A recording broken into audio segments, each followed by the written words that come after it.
All right, everybody, coming to you behind the scenes, New York Comic Con. We're going to talk some Defenders of the Earth with one of my favorite humans on the planet, Dan DiDio here. Yes, thanks, Jace. But before we get to that, we're going to talk a little baseball. Oh, let's please. Yes, now I'm ready.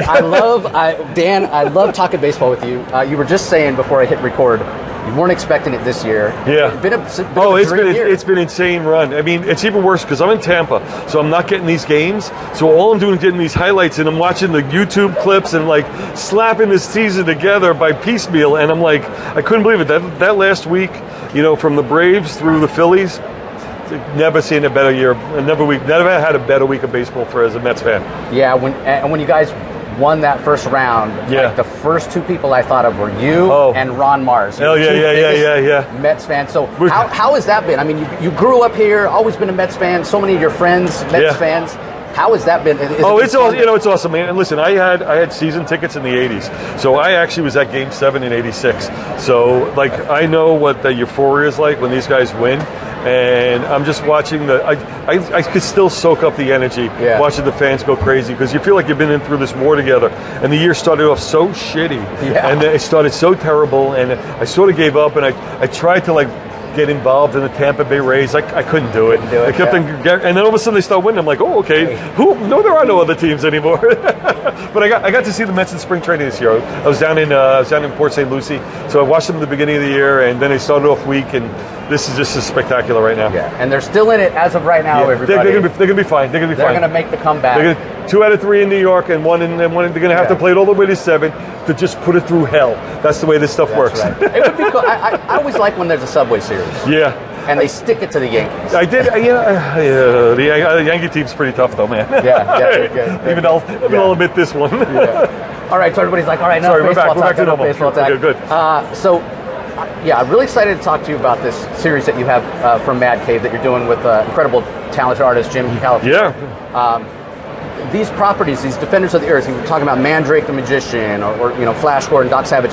These are characters that have been around for a really long time and have had so many different iterations. What's the challenge to make it fresh and bring it to a new audience? Well, first you want to explain who they are. Because, the reason why these characters are enduring, I think there's something at the core that people could recognize, and you have to pull out that essential thing that is timeless and eternal and just rebuild the character around it in a way that keeps them very clear it's the same character, just modernize them and keep step.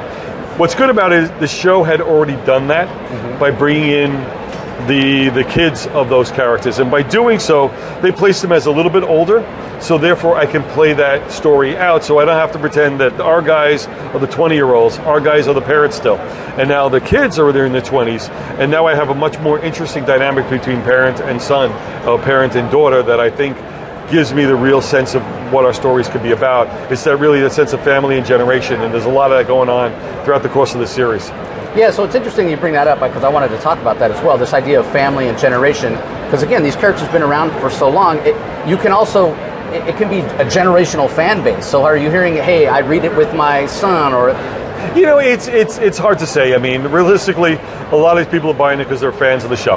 That's the fans that I'm hearing that much. And whether that passes on to anybody else, that's the win. But my goal is to make sure we create a story in a book that plays to what their expectations are. Because, when you're doing something that's ongoing for years upon years, you're going to find ways to change it. But the fact of the matter is, there was an animated series that ran in the late 80s, early 90s, and there hasn't been done anything with these characters since then.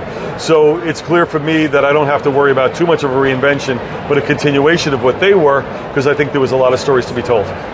Yeah, and again, going back to characters that have been around for so long, but maybe people have expectations of who Flash Gordon is or who Mandrake the Magician is. But it's interesting, 4 characters have been around for as long as they have. I sort of feel like they're a blank slate in a way, because they were done at a time where media was completely different. Correct.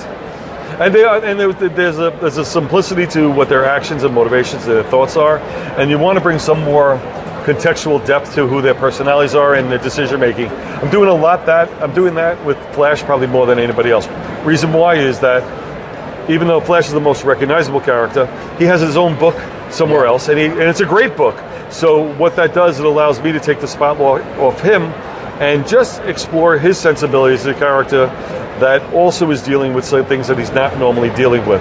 So how is he struggling through that and really getting his chance for his son to shine, to play the role that Flash did, that you would expect him to play.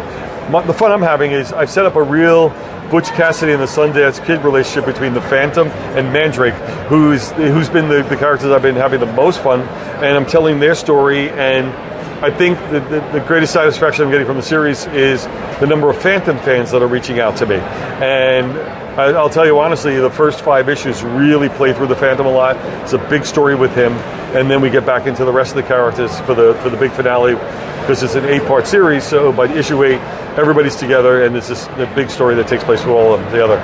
Yeah, always a challenge with the team book to have that balance. Team books are the worst. Yeah. I honestly, even when I was at DC, I kept on gravitating to team books because I liked them. I didn't realize how difficult they were, because you're really trying to give every character a chance to shine, and it eats up a lot of space for just other things to take place within the course of the series. But in this particular case, we have 13 major characters in our book. So we were talking about how there's no peripheral characters, because we're really telling the whole story with this entire troupe that we have moving through the story. Because we even play the generational aspect on the antagonist side with Crotan and Castra as the son and daughter of Ming. They're playing out another storyline that plays generation in conjunction with the ones that's happening with our main leads. So would you come back and would you like to do another volume? I know where the story goes, and I leave it. There's a definite conclusion, but a definite cliffhanger, which is, I think, the way you want to leave the story. So it always gives the interest and hunger for more material. But I'm pretty satisfied with the story that we're telling, and I'm very happy the way it's turning out. So that's been my enjoyment. Like I said, we have 2 issues out right now. The 3rd issue comes out. There's a lot more depth to the Phantom. The mystery of the Phantom is explained in the 3rd issue. The 4th issue is all Flash Gordon, a big action story with Flash and Rick playing together, and we reintroduce Dale into the storyline. And then the 5th issue is the big story that wraps up the Phantom story. So a lot of fun stuff, a lot of big moments. Yeah. And that's what's great about, like you were talking about Jim Calafiore, what's great about Jim is that he can tell the great, wonderful linear story, so it's easy to follow, but he knows how to bring in those big moments that helps, take the adventure and really blow it out in a big way. In issue 4, I get to say it because he's posted it. He's done this wonderful single-page spread where the Phantom is being judged by the 27 other Phantoms that came before him. So we have this thing called the Council of Phantoms that he's brought before them. He's supposed to join him, and he refuses. That's a moment that I had in my head, and it was great to see it on paper. And literally, we're sitting outside, and I had a scene. I was having a difficulty laying out, and he just laid it out for me. So I'm bringing it home with me, and I could write it out better because he did the layout for me. Nice. I guess he figured there wasn't enough characters. Now you're going to do 27 Phantoms. Well, we did. I love. That's the joy of being a writer. 27 Phantoms. Here you go. Draw that. How hard is that? Look how it's only single line. How has the collaboration been? I mean, you've known Jim for a long time. Yeah. This is the first time I think that you've... No, we actually worked together at Frank Miller Presents. Oh, okay. I did 2 one-shots, Wraith and Son and the Greater Good, and Jim did them both because he did such a great job on Wraith and Son. I asked him to step in and help me on Greater Good, and he did a great job there too. And I love working because I need storytellers. I love storytellers. I love working with artists that you can give direction to, and then they're able to visualize it in a way, not the way you might have seen it yourself, but in a way that works beautifully on the page. Yeah. I mean, always what's best for the story. That's one of the things I always say, writing-wise, I want to make sure that I give direction, but not instruction. Right. And I want to give direction on what I want, but I'm not going to instruct an artist on how to draw because they're the artist, and they'll understand it and see things completely differently than I can, and understand the perspectives better and the visualization, and that's what Jim brings to the book. Fantastic.